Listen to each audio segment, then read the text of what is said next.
আসসালামু আলাইকুম প্রিয় খামারি ভাই বোনেরা, আশা করি সবাই ভালো আছেন। গাদির ফার্মস অ্যান্ড হ্যাচারি খুলনা 0 পয়েন্টে কাজী সিএম বলছি।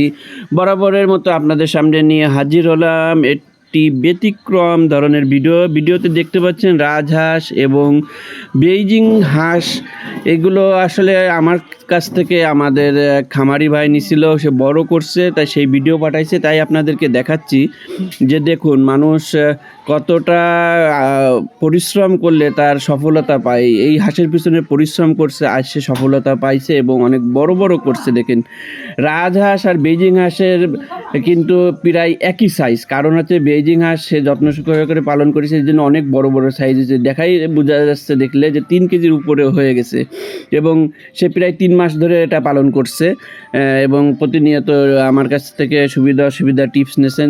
তাই বলছি আপনারা যারা এই ভিডিওটি দেখছেন, যারা আসলে হাঁস পালন করতে ইচ্ছুক, তারা স্ক্রিনে দেওয়া নাম্বারে যোগাযোগ করতে পারেন। আমাদের এই যে সকল ধরনের হাঁসের বাচ্চা পাওয়া যায় এবং সাথে মুরগির বাচ্চাও পাওয়া যায়। জি, দেখতে থাকুন ভিডিও শেষ পর্যন্ত। দেখুন হাঁসগুলোর কত যত্ন সহকারে সে পালন করছে এবং সে বাড়ির মধ্যে কীভাবে ঘুরায় নিয়ে বেড়াচ্ছে। সে বাইরে থেকে এখন এই যে খামারে ঢুকাবে, খামারে রাখে, যেহেতু এখন বড় হয়ে গেছে এই জন্য মাঝে মাঝে ছেড়ে দেন। আপনি এরকম পালন করতে পারবেন, 1 মাস পরে এই বাচ্চাগুলো ছেড়ে দিয়ে পালন করতে পারবেন, বাইরের খাবার খাওয়াতে পারবেন।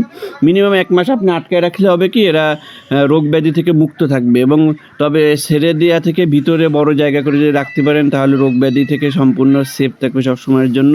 আর যদি বাড়ির মধ্যে অন্যান্য হাঁস মুরগি না থাকে, তাহলে আপনি কিন্তু ছেড়ে দিয়েই পালন করতে পারবেন।